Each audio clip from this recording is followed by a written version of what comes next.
Alors, le prix de l'énergie en France va baisser dans les 10 prochaines années. Ça, c'est une bonne nouvelle. Eh ben non, c'est faux. Je suis Damien Lapalus, expert en énergie solaire depuis plus de 20 ans. Je suis également président de la société Spirexel, spécialisée dans les énergies renouvelables, basée à Sifour-les-Plages dans le Var, et nous couvrons toute la région PACA. Donc pourquoi le prix de l'énergie ne va pas baisser? Tout simplement parce que d'abord, il n'a jamais baissé.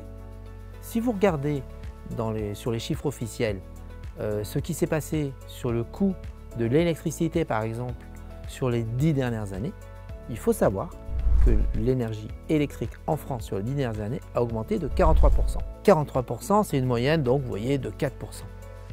Qu'à cela ne tienne, on peut considérer que ça va augmenter dans les 10 prochaines années à peu près de 4%. Eh bien non. Pourquoi? Depuis 2 ans, depuis juin 2019, l'augmentation du prix de l'énergie en France a été de plus de 16%.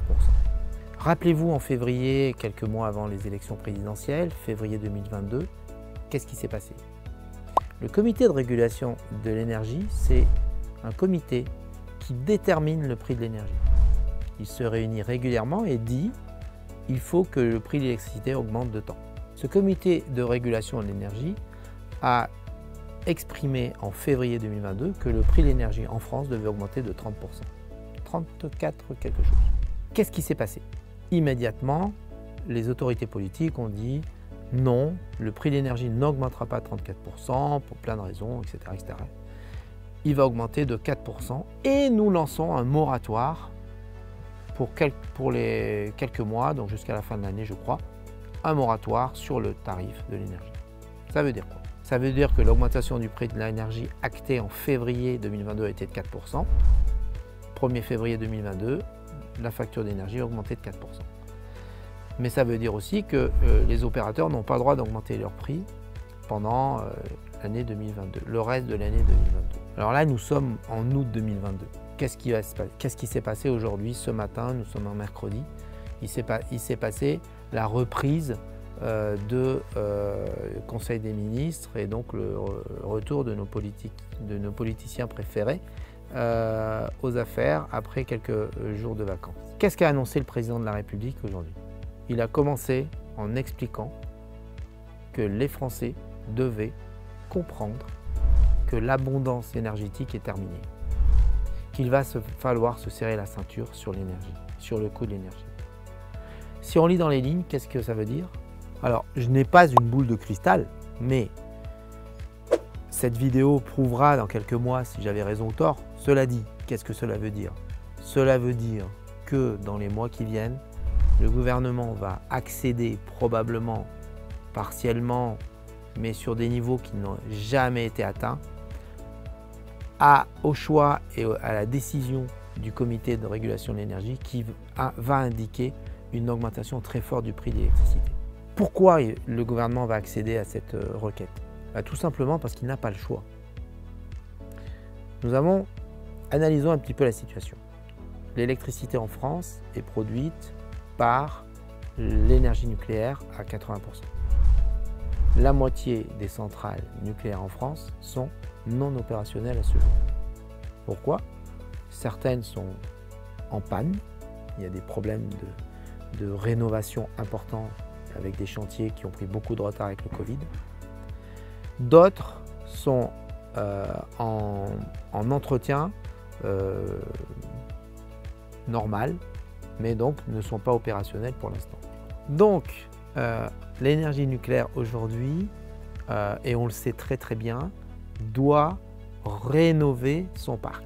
Le président de la République, lorsqu'il a été élu, il a annoncé la construction de 6 ou 7 centrales nucléaires nouvelle génération dans les 15 prochaines années.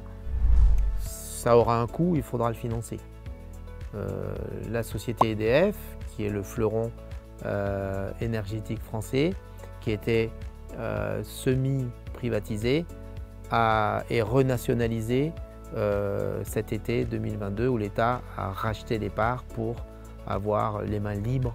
Donc l'énergie nucléaire en France, on le voit bien, est en refonte totale, est en restructuration. Il va falloir de l'argent pour construire des nouvelles centrales, il va falloir de l'argent pour entretenir les anciennes et pour garder cette autonomie énergétique qu'on a sur l'électricité. Pourquoi? Parce que c'est hyper stratégique. Regardez ce qui se passe sur le gaz. Nous sommes dépendants du gaz russe depuis l'après-guerre et aujourd'hui, avec la guerre de l'Ukraine, nous n'aurons plus accès à ce gaz russe. Certes, il livre encore l'Europe, mais ça va se terminer. Donc, il va falloir compenser cette absence de gaz par de l'électricité. Autre alternative, le fuel, le gasoil, l'essence, le pétrole. Le pétrole, on n'en a pas, il y a bien longtemps qu'on le sait. On a des idées, mais on n'a pas de pétrole. Néanmoins, on voit bien qu'on ne peut pas dépendre du prix du pétrole qui oscille et qui varie aussi fortement. Ensuite, il y a le contexte climatique. Vous venez de vivre un été 2022 qui est exceptionnel en canicule. On a de plus en plus dans le monde des catastrophes naturelles. Il va falloir qu'on s'occupe de ça. L'énergie nucléaire et les énergies renouvelables sont les seuls remèdes à ce phénomène, puisque l'activité humaine, avec les énergies fossiles, crée l'émission de CO2, qui crée des émissions également de gaz à effet de serre, qui crée le réchauffement climatique. Donc on voit bien que le prix de l'énergie ne peut pas baisser. Si un scientifique ou quelques personnes pensent le contraire, je suis disposé à l'accueillir dans une prochaine vidéo pour qu'il nous explique ses arguments. Donc, nos projections actuelles, ça c'est nos projections chez Spirexel, spécialiste en énergie renouvelable depuis plus de 20 ans, sont la suivante. Il n'y a aucune raison que ce qui se passe depuis 18 mois ne continue pas crescendo. Donc depuis 18 mois, on a augmenté de quasiment 8,5% d'augmentation du prix de l'électricité par an. Je pense qu'on va dépasser largement les 10% dans les 10 prochaines années. Ça voudra dire que sur les 10 prochaines années, le prix de l'énergie augmentera de 100%. Vous payez 1 500 € de facture d'électricité aujourd'hui, vous en paierez 3 000 dans 10 ans pour le même confort. Donc on le voit bien, ce prix de l'énergie qui pèse de plus en plus dans les foyers des Français va continuer de peser et de plus en plus lourd. Alors nous, chez Spirexel, depuis 20 ans maintenant, on a enclenché le phénomène d'expliquer à nos clients, on a plus de 10 000 clients qui nous ont fait confiance d'ores et déjà, de leur expliquer, de continuer de leur expliquer qu'est-ce qu'ils doivent faire pour ne pas subir ces augmentations, ne pas subir ce diktat du prix de l'énergie. La première chose à faire, c'est de baisser sa consommation énergétique. Comment on baisse sa consommation énergétique?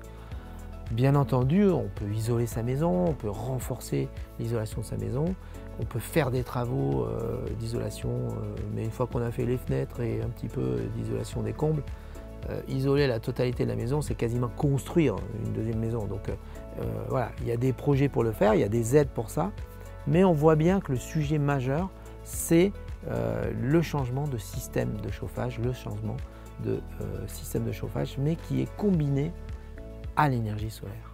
Ainsi, avec les deux leviers qu'on a de baisser sa consommation énergétique grâce à l'installation de pompes à chaleur en lieu et place de vos chaudières fuel, gaz ou de vos radiateurs électriques très énergivores, grâce à cette pompe à chaleur, vous allez pouvoir baisser de 4 fois votre consommation énergétique.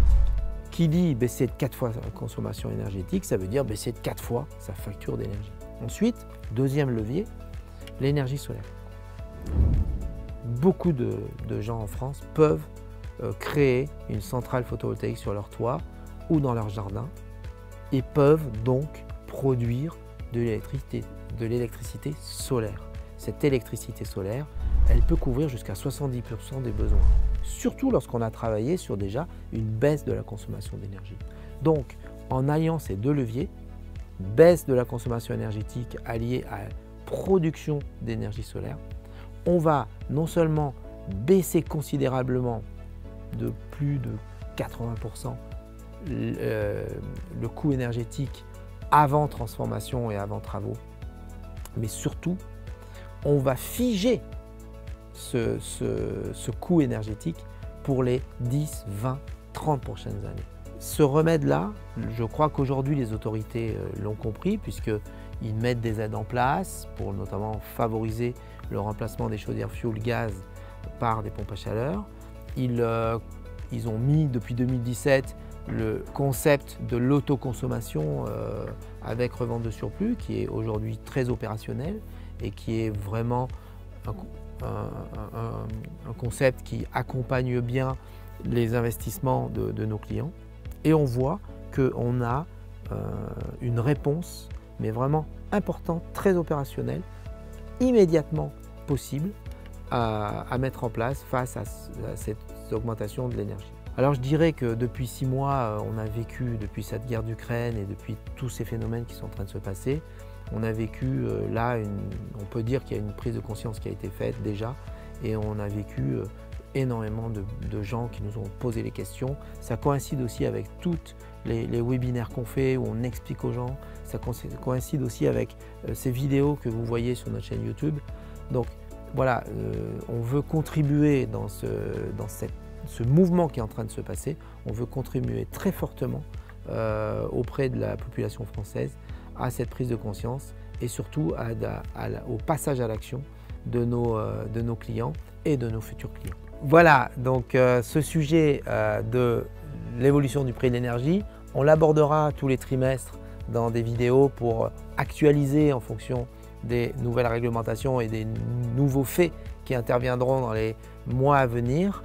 Je vous rappelle que vous retrouverez ces futures vidéos également sur notre chaîne YouTube et je vous invite à vous abonner en cliquant sur le lien qui apparaît et je vous souhaite une très bonne journée et à très bientôt.